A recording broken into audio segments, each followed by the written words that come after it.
buying about 15 years worth of personal protective equipment. But in fairness, the question every doctor, nurse and frontline healthcare professional has been asking is, when is it going to arrive? Because the overwhelming amount of it is coming in from overseas, from China.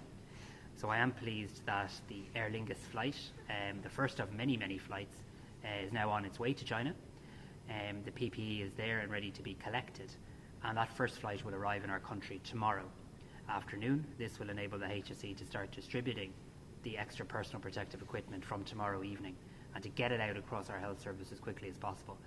I think when we talk about our health service, we need to recognise it's not just our hospitals. We have over 2,000 health service facilities across the country that will need to get access to that equipment. And from my memory, I think there's about 10 more flights due into Ireland between now and the 1st of April with more personal protective equipment. I want to thank Aer Lingus, Ryanair, airlines, pilots, and all of those in the Department of Foreign Affairs who have really helped in relation to making sure we can get that equipment back here to Ireland. And we're going to continue to do everything we can to buy and secure as much personal protective equipment as we can. Safeguarding people on the front line is an absolute duty of care that we have. So I am pleased that that plane will arrive here tomorrow. A couple of other just quick issues to mention in relation to the issue of private hospital capacity. As you know, the government agreed to my proposal at our meeting on Tuesday that for the purposes of Covid-19, we would seek to secure all of the private hospital capacity for the public health service. There can be no difference between public and private. We're in the middle of a pandemic, and we need to have access to every possible hospital bed, particularly every possible ICU bed, ventilator, theatre, lab. And I want to thank the private hospitals and the private hospitals associations for working with us in relation to this. We don't intend for them to make profit in relation to this. We intend to do what they're calling the cost unit model. The legals are being completed literally as I speak, and I expect that arrangement with the private hospitals to be operational from early next week. So that's about 2,000 plus extra beds for the health service from next week, and it's just under 200 extra ICU beds for the health service from next week, so that will come as good news. As you know, we're also trying to secure other additional facilities, including City West Hotel, a very large facility that can provide us with a lot of extra bed capacity. I was talking to the CEO of the Health Service Executive, Paul Reid, about this today, and I'm hopeful towards the end of next week that some of that capacity will begin to come on stream in terms of providing extra isolation space. So I say this by way of letting the people know, whilst we're asking you to do everything and needing you to do everything to slow the spread of this virus, the health service in return is doing everything it possibly can to grow in terms of size, both bed size and staffing size as well. There's been a few queries today in relation to the issue of regulations. We obviously brought in a number of pretty significant decisions last night in terms of asking people not to leave their home, except in very exceptional circumstances, asking people even when they're exercising to exercise within 2 kilometres of their own home. We obviously need to underpin that by legislative powers. The Oireachtas gave me emergency powers. It requires me now regulating for the recommendations from the Chief Medical Officer, and I expect to be in a position to sign those regulations tomorrow morning. Let me be very clear, the Irish people have been brilliant throughout this pandemic. People have actually been asking for us to bring in extra measures to keep their families safe and well. People have been really trying so hard during this time, but it is important that we do have the powers for those who will attempt to disrupt public health, and there'll always be one or two, but this will be done. We've always had policing by consent in our country, and that's my expectation is that that will continue. Final thing I just want to say today is in relation to the issue of cocooning. It's actually really not a phrase I like, but I suppose what it's meant to mean is that we wrap supports around you, that we protect you in your home. So I'd ask people to see it as a supportive term. So whilst all of us, every single one of us, are being asked to stay at home, except in very limited circumstances, we are asking people over the age of 70 to stay at home all of the time. We are asking people who are medically vulnerable to stay at home all of the time. And that's really difficult.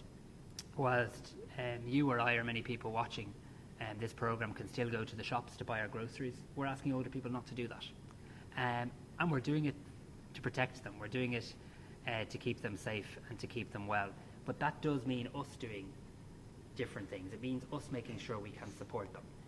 So every local authority in Ireland will publish contact details for older people who are perhaps in need of food or medication or support during this time.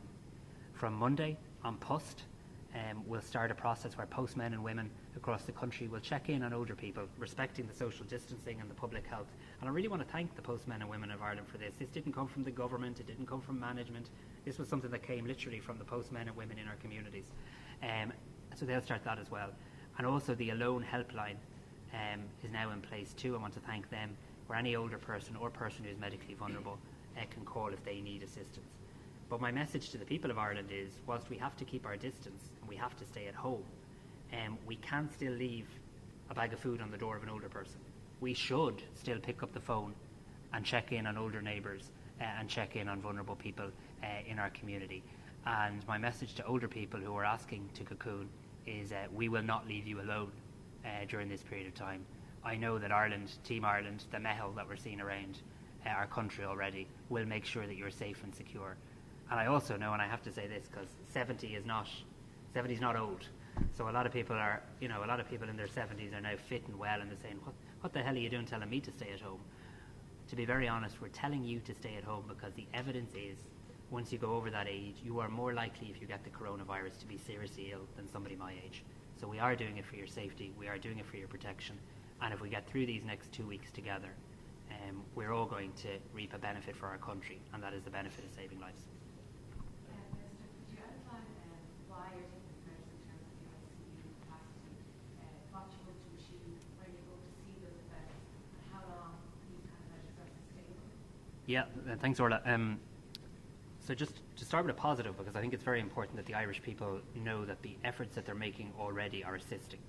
So we have seen, and I've said this before, so just to say it briefly, we have already seen, as a result of the measures people have been taking in terms of keeping their distance, the number of contacts that somebody has when they're diagnosed with Covid-19 significantly fall. So the average person diagnosed with Covid-19 had on average 20 contacts 2 weeks ago. The average person diagnosed with Covid-19 now has on average 5 contacts. So you are helping already reduce the number of cases in our country. You will remember that there was a moment in time where the modelling suggested that if no measures were taken, we'd have 10,000 confirmed cases by tomorrow evening and 15,000 by the end of the week. That now doesn't appear to be the case, and that's thanks to the people. However, we are seeing a very concerning situation in relation to ICU capacity. The Chief Medical Officer said in his letter to me yesterday that we now have 71 people in ICU with Covid-19, and I expect that figure may well have risen today and again tomorrow. That figure is going to continue to rise for the next period of time because anybody who's likely to end up in an ICU in the next 7 days probably already is infected with the virus. The objective here of the measures we're taking is to try, in the second week of these measures, to see a reduction in the reliance on ICU. And we can talk about capacity, and it's a valid question. Have you enough ICU beds? What are you going to do to make more ICU beds? But the first point we need to remember is we need to stop people needing ICU beds in the first place by trying to keep them well. So by asking older people to cocoon, medically vulnerable people to cocoon, and all of us to stop spreading the virus by moving around, that gives us the very best chance. In terms of the sustainability of these measures, being very honest, these measures are so restrictive and so imposing and so challenging. I'm not sure they can be sustained for much longer than the period of time we've asked people to do. But I've always said during this pandemic, and we'll always say that we'll be guided by the Chief Medical Officer in relation to that. But at the end of the 2 week period on Easter Sunday, we'll obviously evaluate where we're at.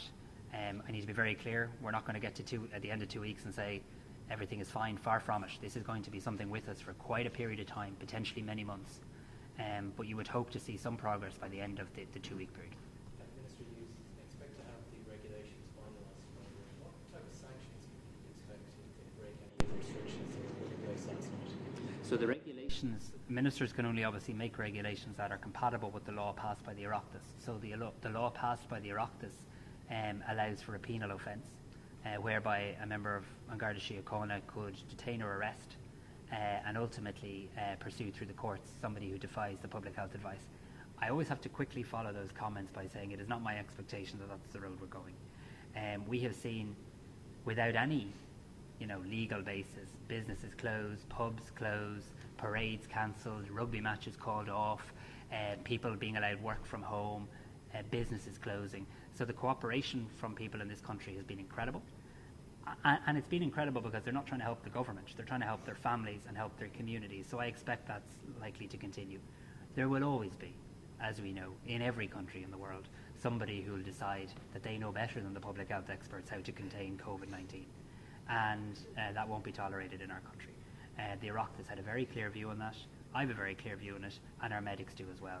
Our doctors and nurses are putting themselves in harm's way to mind us, to protect us, to mind our families, and we have to make sure that we do everything possible to mind them. And just to explain maybe to the people of Ireland why we're putting in place these restrictions in terms of movement, we have to think of this as though we have the germs, the virus within us.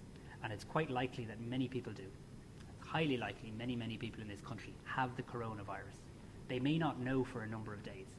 If you're moving around from place to place, people to people, and outside your own household, that virus, those germs, are moving from you to somebody else, and from them to somebody else, and so on and so forth. That's how widespread community transmission happens. So getting in your car and going off to Glendalough is normally a very nice day out. Right now it's a very dangerous thing to do, and that's why we've had to bring in these measures. Mr. I know Tony Honan made the point about, younger people, they might think they're, impervious to this, and it's something that affects older people. Do you think that message is getting through? Even last night, before the measures were announced, I did see groups of young people, be aware of it myself. Do you think that message is getting out there? I hope so. I used to be a young person not that long ago, and I have great faith in the young people of this country. They've led social change, they have a social conscience. My message to them, though, is, and it's the way my own mind works as well, this is a global pandemic. Absolutely it is. It's something in 202 countries, so many cases right across the globe, so many people have lost their lives. But it's also something very local and something very real.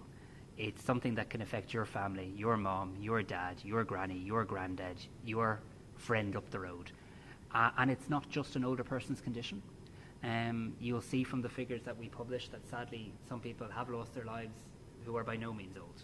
And some young people in this country and other countries have gotten very sick from this as well. So whilst the stats would suggest the mortality rate increases as you get older, no age group can be complacent in relation to this. But I know the people of this country, young and old, are going to respond, and I think what we need is an intergenerational solidarity, where we just need to look out for each other. And I think young people will do that. I'm quite sure that as we see the volunteering efforts really kick in across the country next week, where sports groups and parish groups and community organisations and others will be out trying to help and support people, I'm quite sure that many in their rank will be young as well. Minister, on the policing enforcement issues, what is the bar, the level or the bar that a guard refuses to in terms of detaining someone? I'm just thinking you're relying on compliance from the public, and largely that seems to be the case. But if there's I've been in touch with a few very active 70-year-olds who question why they're being asked to stay at home. What if they go out and walk down to the shop or go further afield than they're meant to, or leave their house like they're not meant to, and they're particularly stubborn about not returning home, and they would have a fear of coming into contact with the guard, perhaps judging the bar on that exact yeah, I mean, any one of us who leave our home during this period of time can reasonably expect that the law of the land would allow a guard ask where we're heading off to. I mean, that is the law. These are kind of extraordinary things to be saying, I get that. They're things that don't sit easy with any of us in a, what I hope to be, liberal, democratic republic.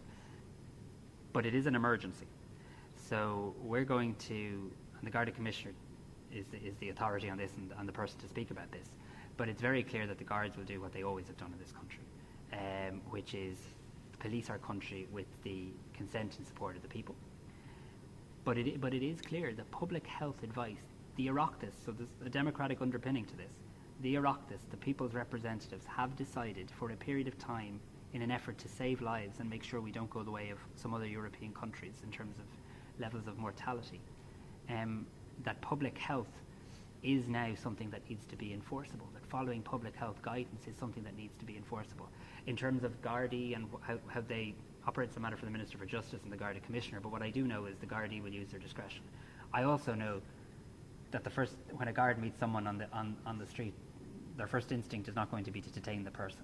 It's going to be to talk to the person about the public health advice and to ask the person if they're not complying with it to comply. And I'm also confident enough in our people that the overwhelming majority of people are going to want to do that.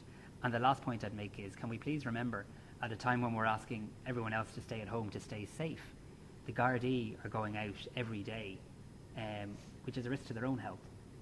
They're going out every day, they're putting themselves on the front line, they're leaving their families at home at a time when many of us are being asked to stay at home to stay safe. They're actually being asked to go to work to keep us safe. And I've no doubt the public will recognise that and support them in that regard.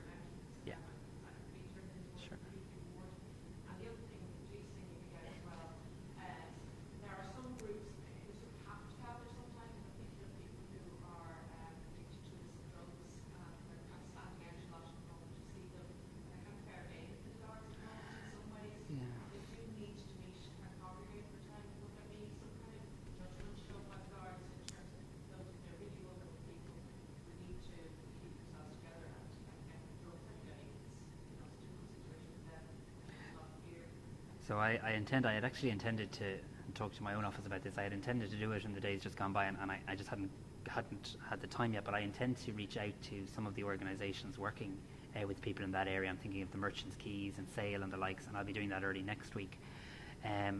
We want to support everybody during this. Like, I'm the Minister for Health. This is about a public health-led approach. I want to make sure that everybody, regardless of age, income, housing situation, gender, race, status in our country in terms of immigration, that they're looked after and protected during this time. The guards have a job to do. They have to use that discretion correctly. I hope and expect that they would. And I'll engage with some of the service providers and advocacy groups next week to see how we can make sure that happens, and I'm more than happy to talk to you about it then. On the issue of City West, the details are still being worked out, and it's a matter for the HSE maybe to take people through them in the coming days. But my understanding is that City West is large enough to facilitate two things, actually. One is, as you suggest, using the rooms for the purpose of isolation. So the benefit of a hotel versus the traditional hospital ward is you can comfortably isolate people with an ensuite facility, and that's good. That could be used, obviously, for people who we perhaps are not clinically that ill, but need to actually be isolated for a period of time, as opposed to the high acuity of people we're talking about in our, let's call them our HSE hospitals. But you're absolutely right. City West also has very large concourse areas, and there are discussions underway to see if we could use some of that for kind of clinical assessment. Again, I'm not talking about it being a hospital for urgent care, but there are a lot of people who are going to need care in our country during this time who won't have the coronavirus. You know, people will get sick of other things. And I'm actually really pleased to see the HSE pushing out that messaging today. Like, people will have heart attacks, people will have strokes, people will need healthcare for other reasons. So what we're trying to do is look at the private hospitals that we're going to effectively have as public hospitals, the acute HSE hospitals, and then let's call it the other services and facilities we have, be it Templemore College, City West, other facilities, and trying to just match the right health service to the right place. So I expect Paul Reid to be updating you on that this coming week. Last night the teacher said that transport is essential. A few bus drivers from different companies have raised concerns today that the way they operate, sitting in the cockpit of the bus and the passengers come on, they can't socially distance. There isn't proper sanitation. What do you say to those? Yeah, so I think it's important to acknowledge that there will be some services deemed essential or some businesses deemed essential, and deemed essential because they are essential. We have to be able to get our nurses and doctors to work. We have to be able to get the other people who work in our hospitals, the porters, the cleaners, the receptionists, the people who keep the health service running, Gardaí, you know, all of our frontline people, we have to be able to get them about the place, and we have to be practical about that. But you're right, to the people who are being asked to work in an environment where it's not possible to physically distance, we need to look at what extra protections can be put in place for them. And in Tony Houlihan's letter yesterday, he specifically referenced that there will be some, I'm trying to find the line out, but he specifically referenced that there will be some people who will have to work in essential services where they'll need to actually have, here we go, specific guidance needs to be made available from the Health and Safety Authority for essential workers who by virtue of their work cannot maintain social distancing. So again, not for me to prescribe that, but it could be a case that if you have to work, let's say in a factory that makes a lot of food, we need you to still go to the factory and we need the food. But it might be a case that you're provided with extra guidance. It might even be a case that the HSA, as opposed to E, advise you to wear gowns or whatever is appropriate. So all of our essential services, including transport companies that stay open, will have to put in place additional measures. And the Health and Safety Authority will start from Monday, visiting places, engaging with places, and making sure that happens. The shipment due in tomorrow, leaving from China, how far is that going to go to address the shortages in PPE at the moment? Will that guarantee supply for everybody, all people in the front line for the next few days, week? How far will it go? I think there's a degree of uncertainty in relation to that because it depends on how fast it's used and how appropriately it's used, but it'll go a long way in terms of, my understanding is we're spending €225 million worth, which is many millions of face masks and the likes. What's arriving tomorrow I think is about €20 million worth, so roughly 10%. The important thing to say though is it's not one flight arriving and then that's it. There's 10 more flights from my memory due to arrive between then and the 1st of April. So what you should now start to see is a constant flow of personal protective equipment into our country. I've got to be honest though, and we're seeing these scenes from right across the world. We're seeing it in New York, in California, where there is a really acute shortage of personal protective equipment, and I don't think I can overstate how challenging it was for Team Ireland in the broadest possible sense to secure this. Really good work done by the HSE, by diplomats, by the Department of Foreign Affairs, airlines and others helping us get this. And we're continuing to look at more. I was on a call with the European Health Commissioner and European Health Ministers, I think it was either yesterday or the day before, and we're now looking at how European industries in general can be encouraged to produce more. We're getting offers all the time, and I want to thank people for that, from industry in Ireland who are saying, well look, we're effectively going to be shut down for a period of time now, we have PPE, so we're not in any way complacent about this, and we're going to be continuing to do everything we can. You know, it would be, if we're left with lots of extra personal protective equipment, wouldn't that be a great outcome? As Paul Reid once said, it's much better to be looking at it than for it, and that's very much the approach we're taking, but it is very challenging. So a lot arriving tomorrow and then a steady stream in the days after that. Mr. The teacher said there aren't many more restrictions that could be put in place, but if the 2-kilometre restriction in terms of exercise and things like that aren't respected by the public, is the government holding out options like we've seen in Italy where there's a 200-metre restriction on where you can walk your dog and outdoor exercise is banned in certain regions that we badly hit? Are those the kind of options that are still open to the government? We're truthfully not looking at anything like that. I mean, it's been a challenging week for people. I mean, on Tuesday they heard one set of announcements being made. We promised them, and we've been very truthful in this, that if there was a moment in time that we needed to make more, we'd do it, and we wouldn't wait or delay. On Friday, as in yesterday, they heard another set of announcements. This is an awful lot for people to take in terms of their own lives, their own well-being, what it actually means. I mean, I was only stopping and thinking of it myself in relation, to my own life. I mean, it means that if you don't live with your mum and dad, you can't visit your mum and dad for the next 2 weeks. It means that you shouldn't just work from home if you can. You absolutely must work from home unless you really, really can't. These measures are very restrictive, and I'm not under any illusion in relation to that. But we're really, really hoping that they work, because the idea of the 2 kilometres, and a lot of people are asking about the 2 kilometres, the medical logic behind the 2 kilometres is the ideal position is to stay in your home.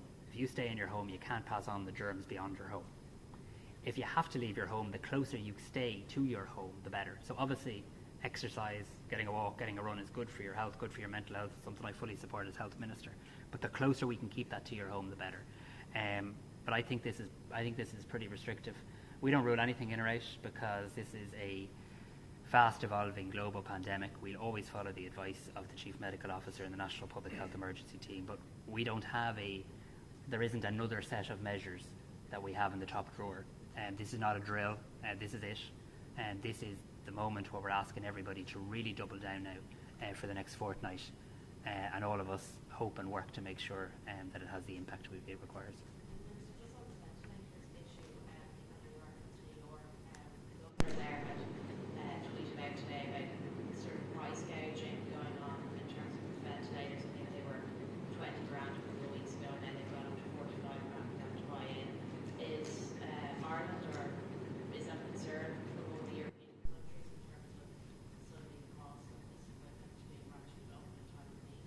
Yeah, I think the European Commission and Ireland will have to keep a very close eye on that. I mean, anybody who seeks to extort additional money out of people, there's a special place in hell for them. I mean, in the middle of a global pandemic where we're trying to keep our people alive and breathing, anybody who sees this as an opportunity to make a quick buck, not in an innovative sense, but through an exploitative sense, we'll remember them. We'll all remember them in this country. We're going to support the people in this country when our country gets back on its feet, who are good to our country and put public health first. The responsible business owners, the responsible publicans, the decent people who said, you know what, this is going to be really tough for my business. This is going to really, really put us under massive pressure. But you know what, the health and well-being of my workforce and my fellow people in this country matters more than that. So yes, we'll keep a close eye on that. I have to say though, because this has been my experience, people have been extraordinarily generous, extraordinarily supportive. We are inundated with offers of people, from people to help, including businesses right across the country. And in fact, so many, it's almost overwhelming. People saying, I want to help, can I do this? I have this idea, I have that idea. And we're working very hard in real time to best coordinate all of those offers as well. So the experience to date has been really positive. It's been one of generosity.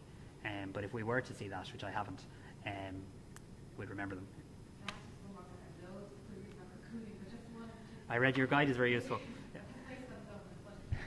The over 70s who are still in essential services, or say people who got communities were undertakers, for example, or they were pharmacists, or some people maybe have gone back into the healthcare system or offering their services, are they told to stay at home no matter what they do? So the ideal circumstance is everybody over the age of 70 should stay at home. I'm quite sure that we'll find an anomaly where there's somebody over the age of 70 providing an absolutely vital service, and common sense and kind of cop on will prevail in that regard. On the cocooning, I mean, I think there is a very good guide published to it on gov.ie, and I mean the basic concept here is instead of going out to get your services, we're all being told. Let's start at this. We're all being told to stay at home, except when we need to go out to get very essential services like food and medication. What we're saying to older people is stay at home and let's get those services brought to you. So in a practical sense, what does that mean? Well, it means instead of going down to the local supermarket, can the local supermarket deliver to you? And in lots of parts of the country, the answer to that is yes. For those of us who are fortunate enough to have family and good neighbours, can they go to the supermarket, or when they're going anyway, can they pick me up the few bits and leave them on my door? From next week, when the postman is checking in, if I need a prescription picked up, could he or she do that for me? So I just don't want this to seem more frightening or worrying than it needs to. It's a tough thing to have to do. It's a relatively short period of time that I've no doubt is going to be intense and felt by all of us. But the health rationale behind it is strong, because what we're basically saying is at a time when there's an awful lot of infection in Ireland, and remember, 51% of cases now are community transmission. They're not coming in on flights or from abroad. They're here in our community. It makes sense that those who are most susceptible to serious illness are protected from picking up that virus. That's fundamentally what it's about. Thanks very much, everyone.